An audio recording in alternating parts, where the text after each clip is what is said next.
Hello, I'm Quentin, and at the end of February 2025, I set off in my campervan on a trip with no fixed plan, but it ended up being mostly an exploration of northeast England and southwest Scotland. In fact, quite a few of the Scottish bits are actually south of many of the English bits. Anyway, do come along with me and my spaniel, and let's see where we ended up.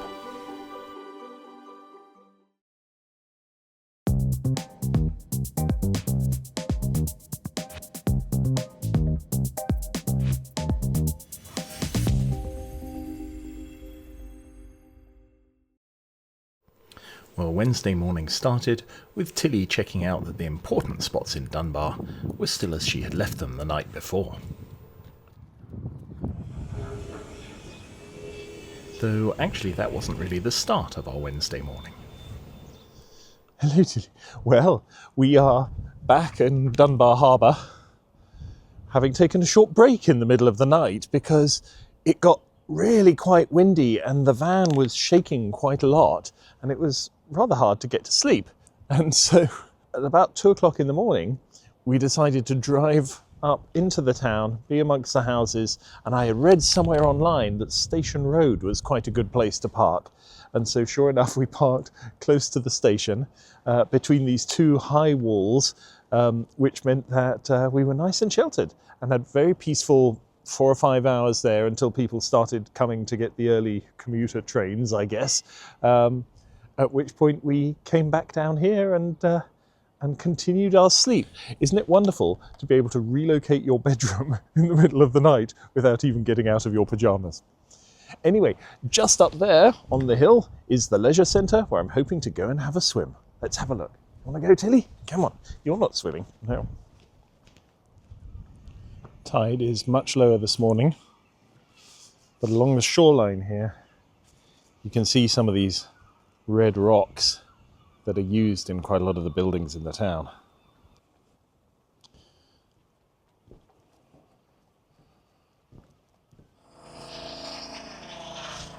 One thing they have here in Dunbar Harbour is this big propeller in honour of Robert Wilson, who is arguably the inventor of the propeller.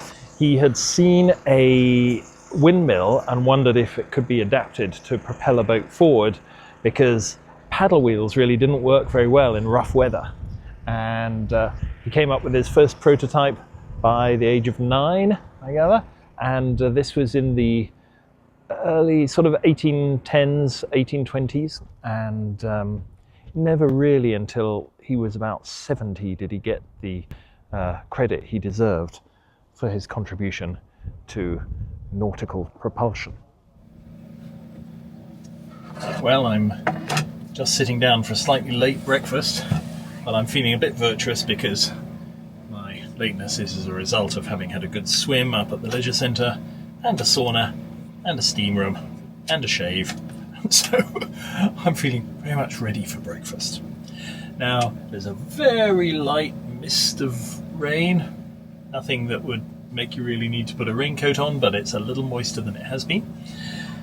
And this is the part of the trip, so I'm a little over halfway through now, and this is the part of the trip where really I haven't got anything very much planned at all from here, so this is going to be kind of fun. I have this vague idea I'd like to visit some of the bits of Edinburgh I haven't seen yet, so I'll probably head in that direction, but I don't even really know how far that is from here. It's not very far, I think. And then after that, well, it just depends a bit on what the weather forecast looks like. The other thing I should try and find sometime soon is a laundrette because I'm running out of clothes. But first, breakfast. Well, now we're definitely at low tide. Those boats that were bobbing at about the same height as the van yesterday are now way down there. Tell you what though, lovely clean water as well for a working harbour.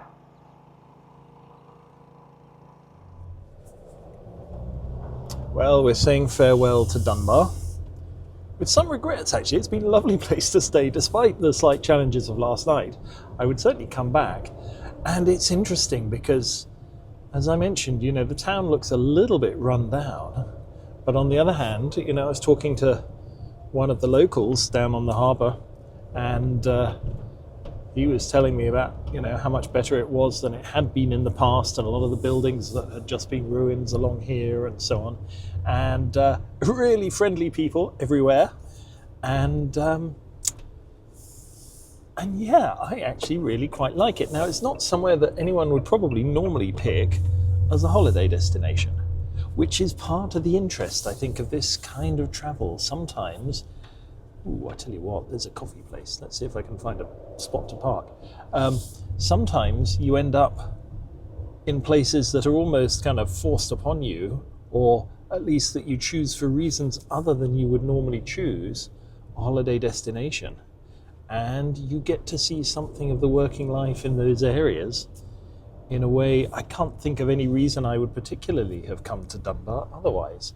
But I had a good time here.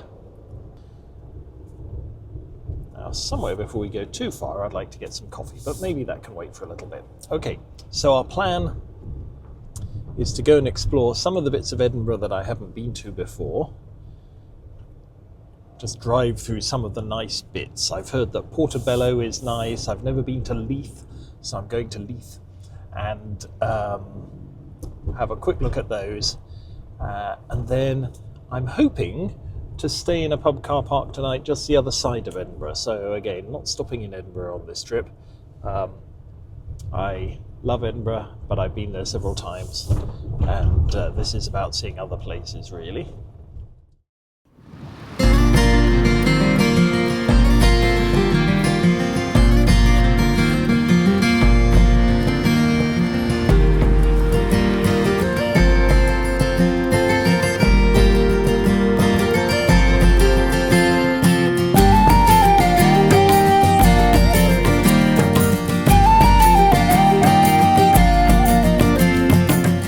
So this is why people like Portobello, this part of Edinburgh, because you do have very nice beaches here. The rest of it looks a little more run down than I was expecting, I have to say.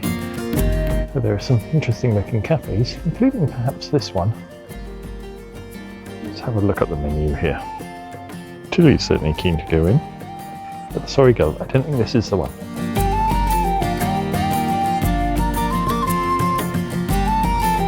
This is the first or fourth. Edinburgh is ahead of us on the main bit of Edinburgh.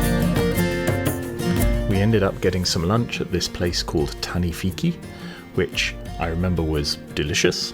Very friendly spot, nice ambiance, but I remember it mostly because when I asked them for a latte, they brought me a spaniel themed one.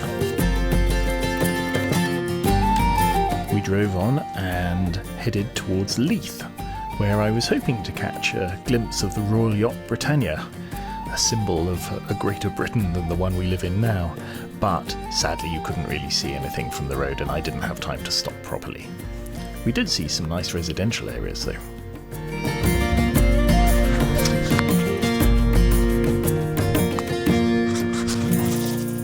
So this is a fine street of houses.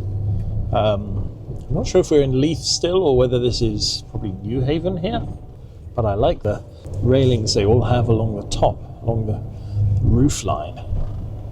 That's quite unusual. I think I've seen that before. From a distance I couldn't quite tell what they are, but yes, it's hard to see on the camera, but I'm looking down some of the side streets here and this is clearly a very nice residential area.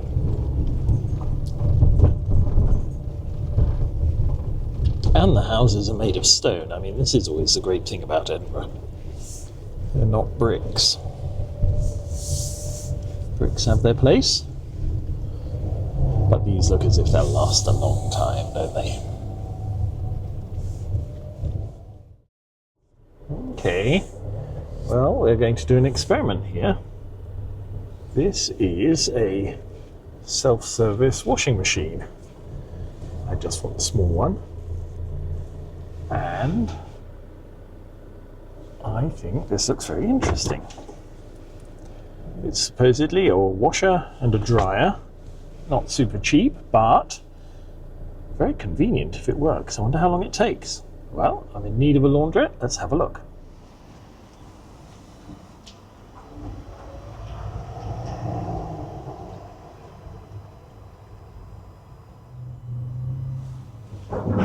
Looks good. Well, there you go. We are in for a half-hour wash. 28 minutes remaining. And this is brilliant because they have solved some of the key problems of a traditional laundromat. Firstly, you don't have to have any change here because you can pay with a card.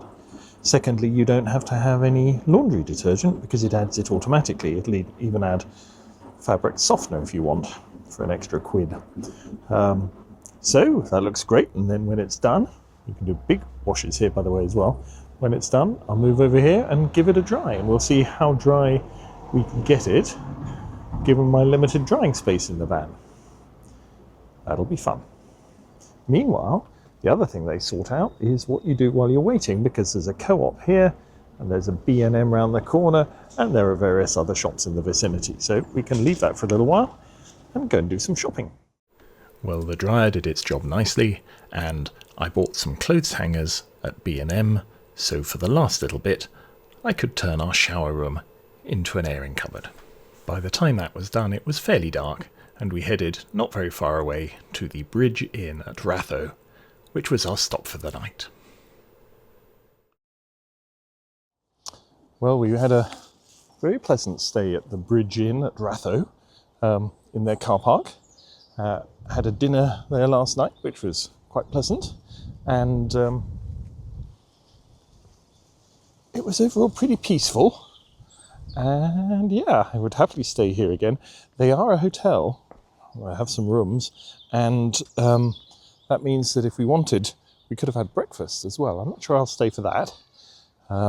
But they are called the Bridge Inn because they are right by Rusacks Bridge here. That means we can go for a walk by the river this morning, which is very nice.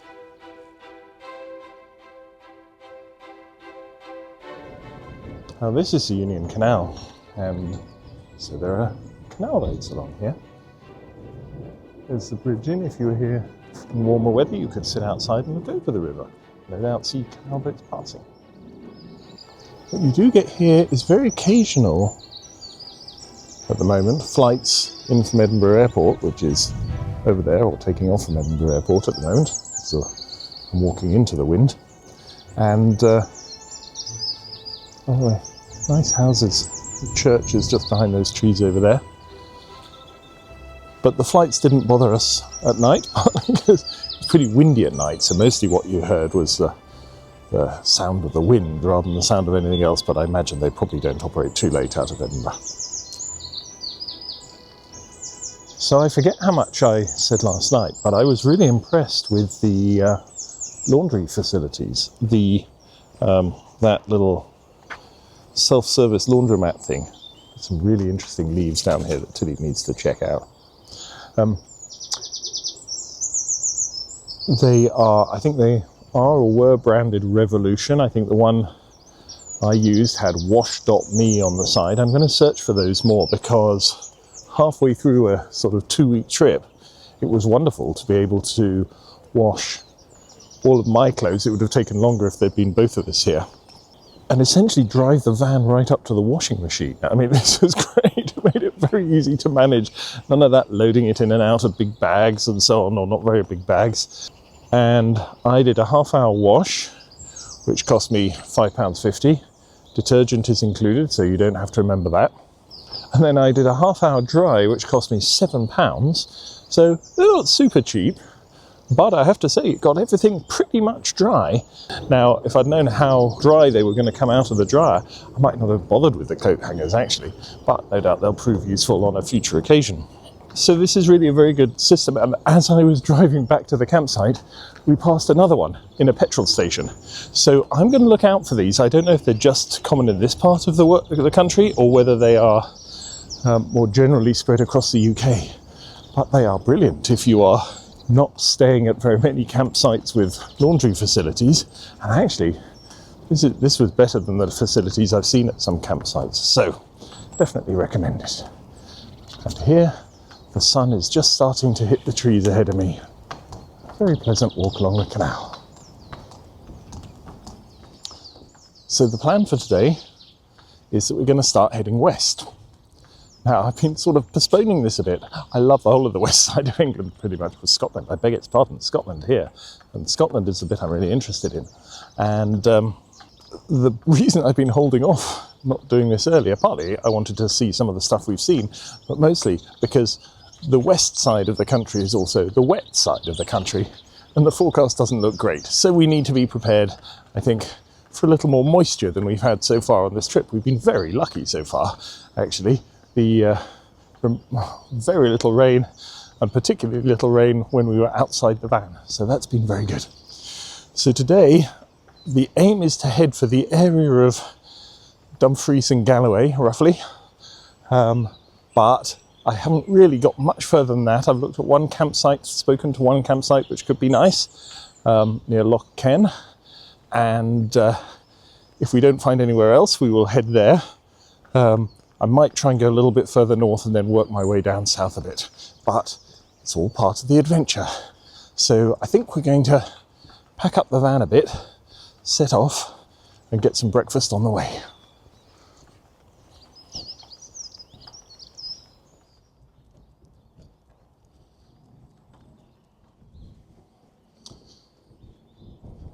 So here we are in the Bridge Inn car park. One thing you may notice is that we're parked almost right in the middle of it. This was fairly busy last night, but it is worth getting here if you're planning to do anything similar when you can pick your parking space, because that little area in the middle is almost the only place in this car park that is flat. If you park anywhere else, you're going to need some levelling ramps. Okay, Tiddles. Time to hit the road and go west, young dog. Now, even in this sort of day and age, it is quite hard to do serious route planning without a paper map. You really couldn't do it on a phone, but an iPad's pretty good for this. So I am here, just west of Edinburgh at Ratho at the moment, and I'm hoping to go down to the sort of Galloway Forest Park area. Eventually I'd like to get right down to the tip down here, I think. That's the Mull of Galloway. And then plan to work our way back. Wigtown, Kirkcudbright and so on look like interesting places, I think. And then we might make a brief trip into the Lake District, which is a favourite spot of mine, before we head home. So all I'm looking for is somewhere kind of around here, and I'm going to zoom in this direction. This is the A70 down here, so I think we'll try driving fairly firmly along here. However, before I go too far, I'd like some breakfast. So I think we'll just head off and see what we see on the way. I might try and plan somewhere. Well, it's lovely to be getting out into the country. I don't feel I did Edinburgh justice yesterday. Very nice bits of Edinburgh in the middle, which I know. Then we went to Leith, which has, an important past, very important dockyards, and I basically totally failed to see anything there. I went to Portobello, which I thought was supposed to be a nice area, but was a bit of a letdown, though I got a very nice lunch, I have to say. So, and to be fair, it does have a wonderful beach. But I have to say that overall, cities, certainly British cities, certainly industrial British cities, are not my idea of a holiday destination. And I'm very glad that we're heading out a little bit more into the wilderness at the moment in glorious sunshine. But we're also heading southwest, and I'm conscious of oh, look at this. Oh, nice lake down there. I don't know if that was visible. I'm also conscious of a very strong headwind. It's been windy for several days, as I've mentioned, and it's always been from the southwest, and that, of course, is the direction in which we're going. And in a short but high-sided vehicle, you can often quite feel the wind pushing you about, but you also sometimes feel, in a really strong wind, that the acceleration if you're heading straight into it, is not what it might have been. Because if you think, if we're in a 25, 30 mile an hour wind, when you're traveling at speed, wind resistance is a significant part of the drag on a vehicle. And so if you're driving at 50, you have the wind resistance of driving at 75 if you're heading into a 25 mile an hour headwind. Ooh. And this is something I used to think about a lot when I had my first electric car with a very short battery range, and and going into a strong wind made quite a difference in terms of range. And but of course, a tailwind. Sorry for the interruption there. I was nattering away, and I suddenly looked over and saw the camera had a message on it saying SD card full. So there you go. Sudden break in my narration. Hard luck. I had to pause, copy a whole load of stuff off onto a laptop, reformat the SD card, and then carry on with what I was saying about electric vehicles with headwinds, which is, of course, if you're doing a return journey, then hopefully you'll have a tailwind in your favour on the way back. So often it kind of evens out, but particularly back in the day when my electric vehicle had a range of 70 miles on a good day, you were quite conscious of some of these things. Nowadays, of course, it's really not an issue.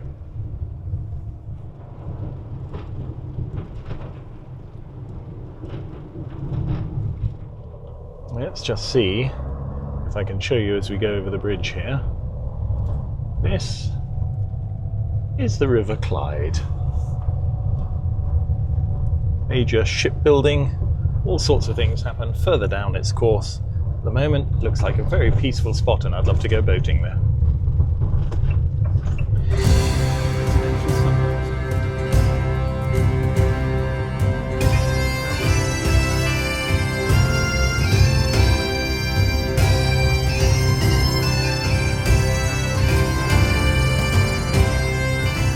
Now, this is somewhere we won't go inside.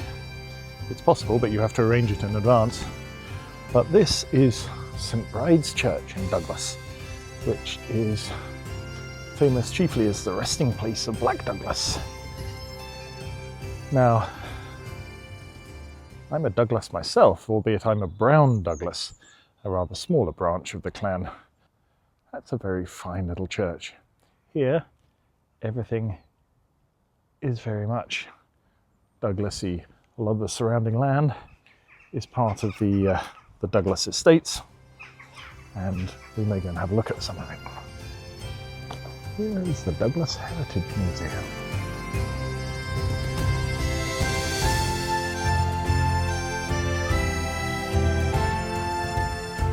No, we're not going in. It's not open today, Tilly. But this gate is open.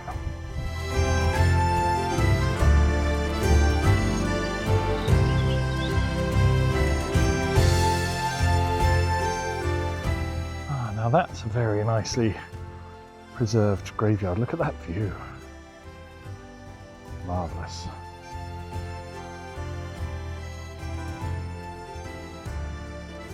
I imagine Douglas of Douglas keeps this in good condition. There's a little notice up there. Let's go and have a look at that, Tilly.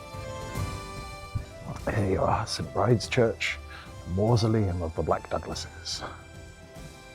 Modest landowners in the 13th century, they gained enormously through their support of Robert the Bruce during the Wars of Independence in the early 14th century.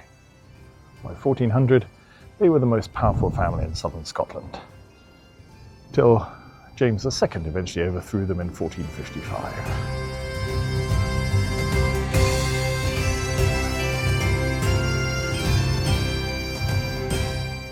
So here we are down below the church, and all of this lovely surrounding land is part of the Douglas estates. Very fine it is too. I wonder if they also own the wind farm.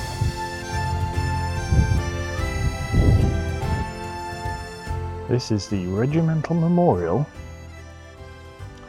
for the Cameronians Regiment.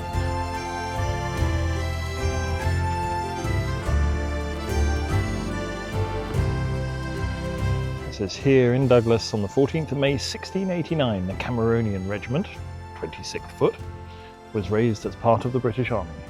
The statue depicts the regiment's first colonel, James Douglas, Earl of Angus, pointing to the surrounding hills where he was able to raise so many loyal men.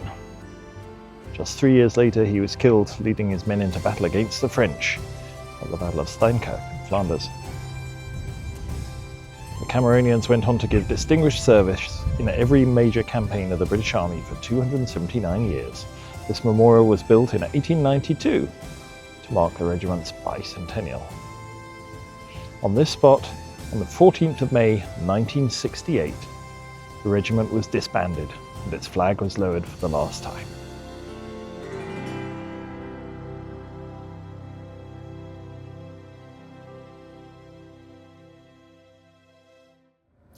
Well, I have set the sat-nav to take me to Dalcairney Falls, about which I know little except I saw a pretty picture.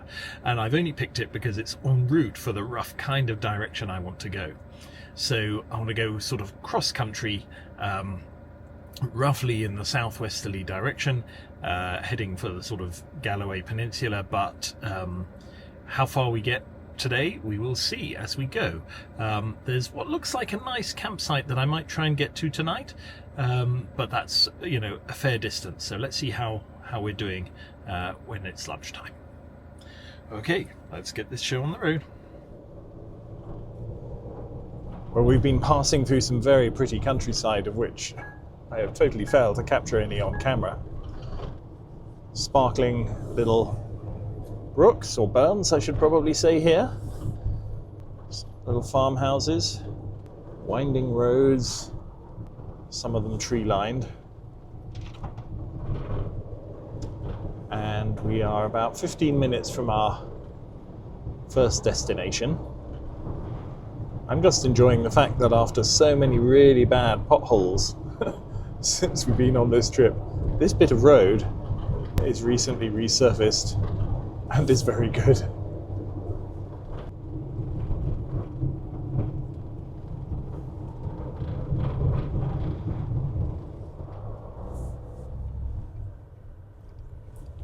Galloway Forest Park, says the sign.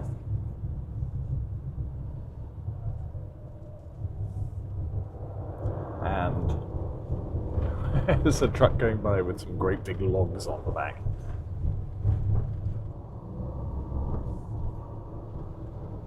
Lovely row of trees there. I wonder who planted them and when. Well, we've definitely left the highway now. Let's hope that we can return down this road as well as go in this direction.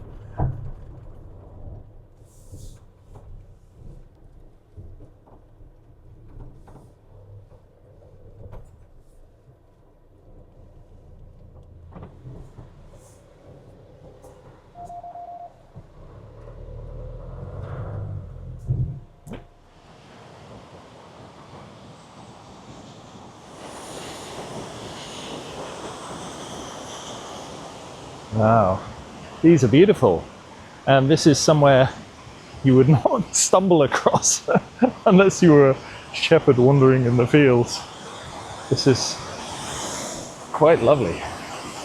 Serious waterfall. I wonder if this is popular for swimming in the summer. There's a big pool down there. Going down these big steps.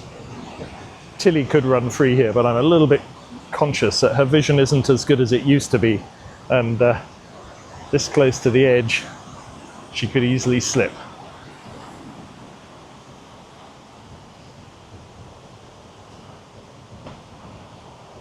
This is the Doon, the river, and I guess a Doon is probably a bridge over the Doon. Maybe it's a particular bridge over the Doon, but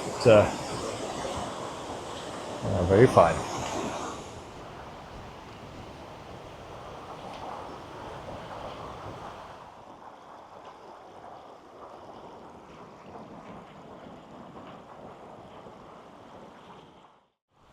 What a really lovely spot. And who'd have thought we'd get this weather for it? This is such a wonderful contrast from some of the industrial areas I've been in over the last couple of days.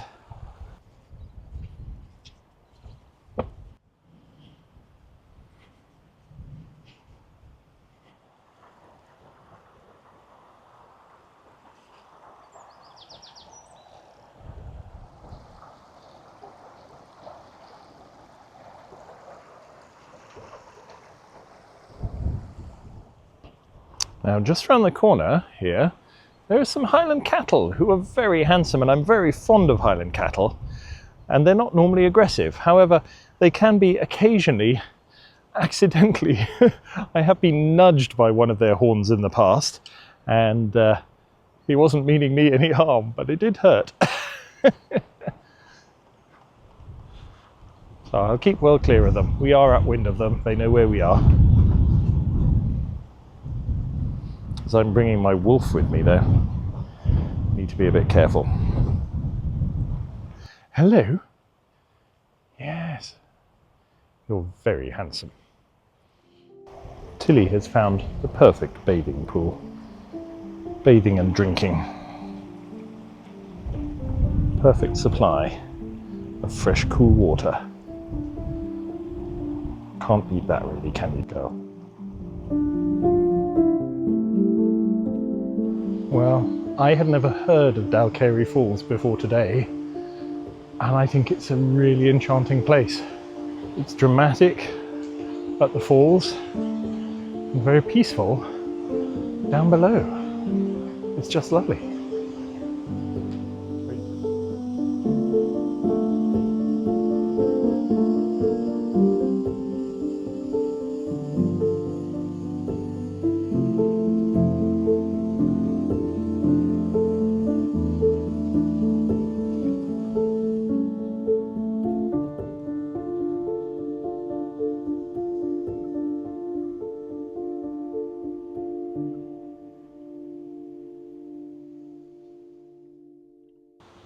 Well, I reversed well up this hill, perhaps a little bit too well. My tow bar, fortunately, has met something fairly soft. I think I'll need to just make sure that my tow bar cover is on once we pull away. This is just such a beautiful place. It really is. And I was just talking to a couple who live 8 miles away and had never been here. So they were a bit surprised. I wonder what happens further up the road. Not sure. I think I'm going to turn around here rather than risk going any further. But what a lovely spot. And the river, of course, goes up, so you could explore it further. Very pretty little bound. Right, well, time to get back in our moving residence. Right. Let's go and see if we can get some lunch. And then we might try and actually go to Loch Doon, which is where this water presumably eventually ends up. There's quite a nice campsite there, and I spoke to them, but sadly they're not open at the moment. And there's a castle, but that may be too far off our track. We'll have a look. But it's really just an excuse to plot a course off the main roads, taking me gradually southwestward. First, however, we are going to Dalmallington, which is a town just over here. Google thinks it's 6 minutes away, but maybe it doesn't know what kind of roads I'm on.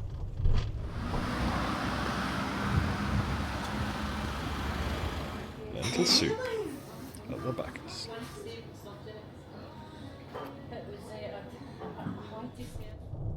Well, yummy lunch at the Bacchus, and we're now on our way to Loch Doon Castle. They are now expecting us at Green Loch campsite, which is over close to Stranraer tonight, so I will need to not hang around here too long and keep moving.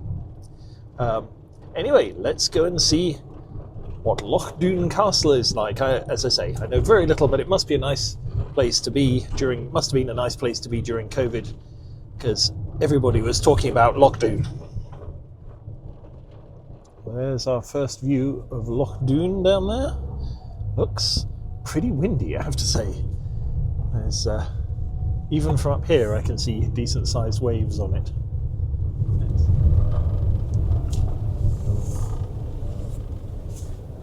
No, definitely windy there.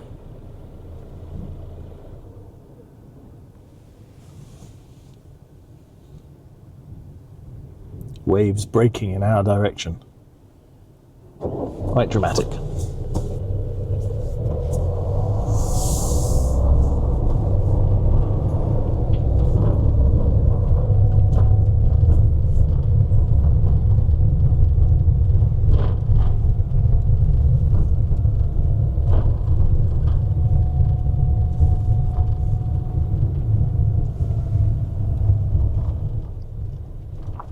We've just passed the Loch Doon Caravan and Camping Park, which is where I would have stayed if they had been open, but they're not yet. Hello, cows. Would have been a nice place though.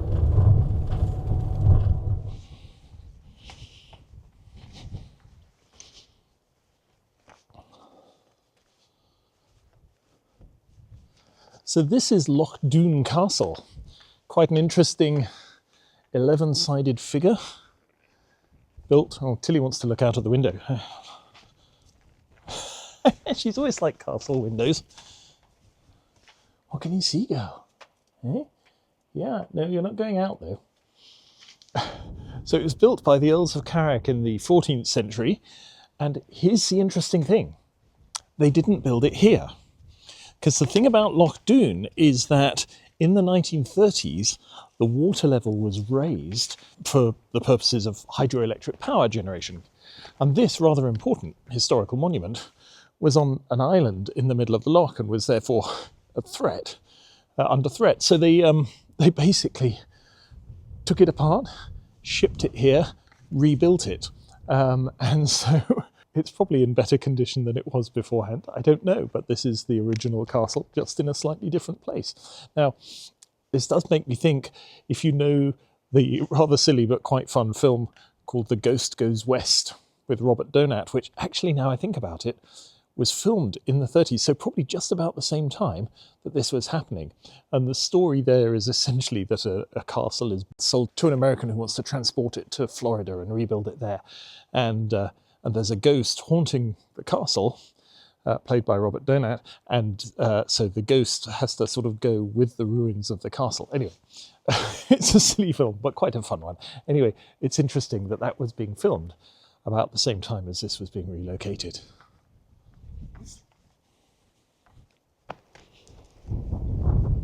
Now, across the loch, there are some clouds. They're coming this way, and it rather looks to me as if they might contain rain.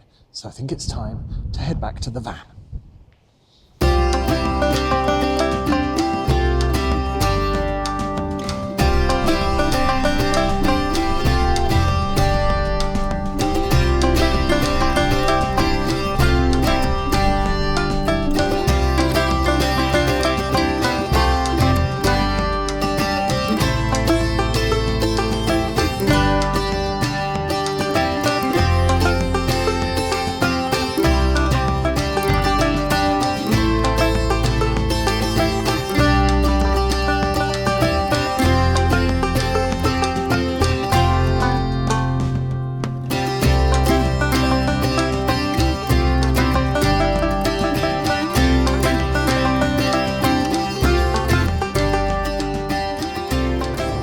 Well, we are back on the coast, though the opposite coast from the one we've been on up to this point, because this is the west coast of Scotland, or at least part of the west coast of Scotland, and somewhere that way, because we're heading to Stranraer. Stranraer's about 25-30 miles, I think, and somewhere over that way is Ireland.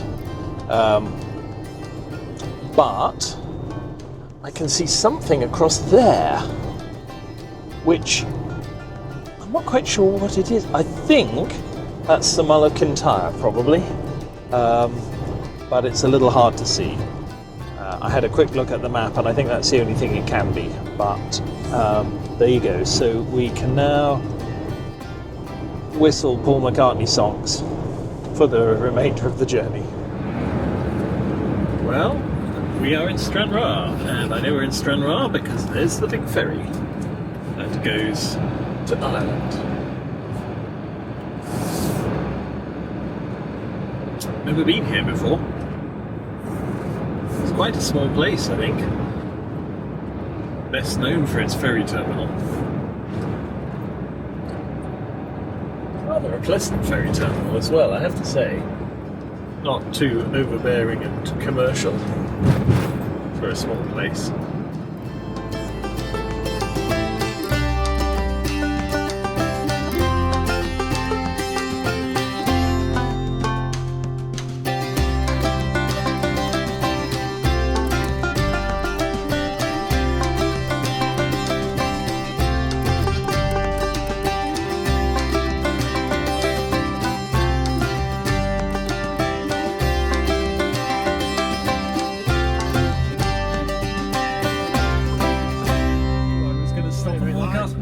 If you just go through the gate Right. and pick any hard standing pitch, and the drinking water and bins are on your right hand side as you go in, Brilliant. and I'll just sort these sheep out and I'll come down directly. You're a star. Thank you very much. That's great.